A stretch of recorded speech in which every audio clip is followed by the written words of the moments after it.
I just started singing when I was very young. I didn't start writing anything until I was maybe 18 years old, but I started music education then. I learned how to play the piano, and some melodies started coming into my head, and I made a demo. I sent it to some record labels, and I got a record deal. This was in the year 2000, and then I released my first album in 2002. I had a follow-up album in 2006 in Norway with a lot of radio hits, and then there was some songs on these albums that a publisher in Sweden heard, and he wanted to place them with some other artists, and he did, and I started getting cuts as a songwriter. This time I'm gonna make it last. This time I saw that this was a nice industry that maybe I could work in. This time I'm gonna make it all. They said it ticks every box available for an American Idol song, and if the right contestant went on to the final, they would use the song. And she did. So we had it in the final in American Idol in 2006. And that was the big breakthrough as a songwriter for me. It also hit #2 on Billboard, which was a dream that I hadn't really had time to dream before it happened.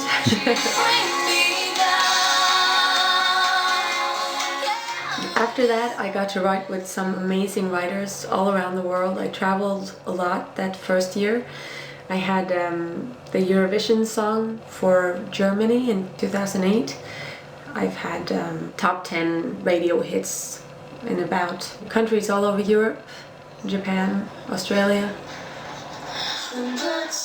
People have a tendency to say, oh yeah, you need that luck and coincidence. And in my experience, what you need the most is the hard work, and really be consistent and approach people and have the courage to trust in what you do is good enough. So I think it's more about that, but along the way I see that it was a little bit of luck and coincidence that this Swedish publisher, Pelle Lidell, heard my songs. But it was also because I was working very persistently to get my songs out there so that someone could hear it like that. And he picked it up, and from then on things have been rolling really good.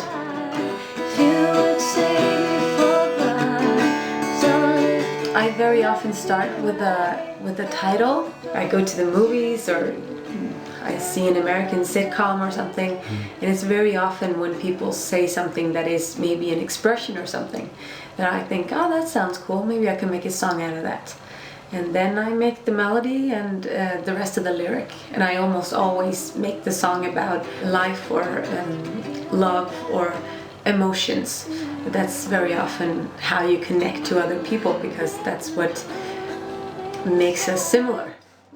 I've had my heart broken twice, and they've both turned into amazing songs, and it is the best songs. Those are the songs that keeps being recorded again and again.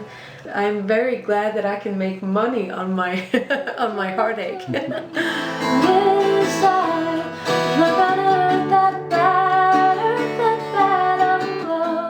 I have this rule. I try not to use up the notes in the chorus before I get to the chorus.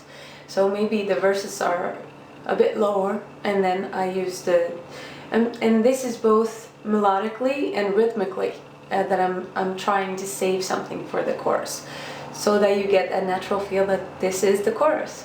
It's just an easy trick to use, but it seems to work every time I do it. Sometimes I like to do a second chorus in a way. It's like an outro. So when you think the chorus is done, I maybe add a little tail or some hooks or just a B chorus in a way, like a surprise, and then back to the verse.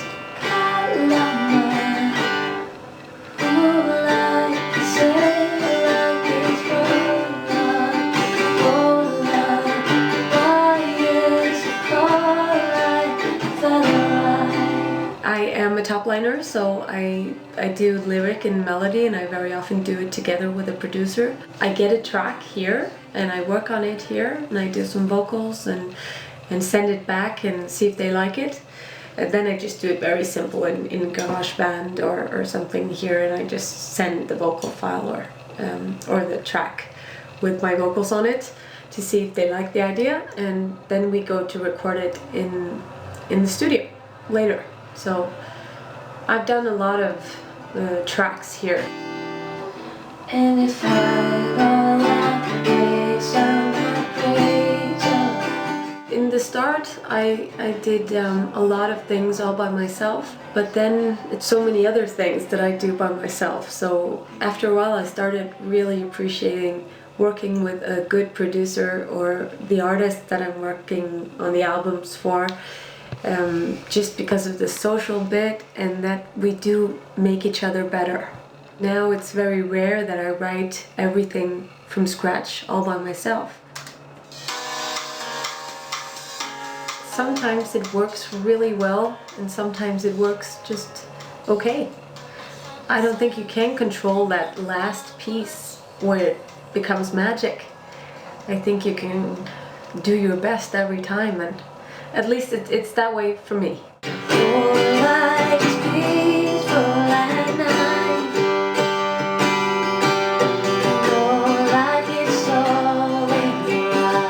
To me, this was a dream from when I was a kid to sing, and then after a while I saw my talent for writing as well. I remember getting into a car. I just said hi to everyone in the car and I sat down and we were driving for a couple of minutes and my song came on the radio, and none of these people even knew that I was doing music because I just introduced myself to everyone, and this is the first time I hear my song on the radio, and that song I'd written all by myself. I just got signed to Sony in Norway, and this was my first single. And I turned to someone in the car and I just said very calmly, "This is my song." And he said, "Oh, you like this song?" "No, it's my song. I wrote it and I'm singing it." And he was like, "What?" That was just priceless. I've recorded a lot of my things with a full band where everyone plays at the same time, and that I love that. But now when I travel so much here and there, it's harder to gather my band and do everything that way. So for my new album, I have it on a lot of the songs. It just, when it sounds that good, it was just more practical for me to have the producer play the guitar and the bass and then just add the drums that way. And it sounds really good, so I'm happy.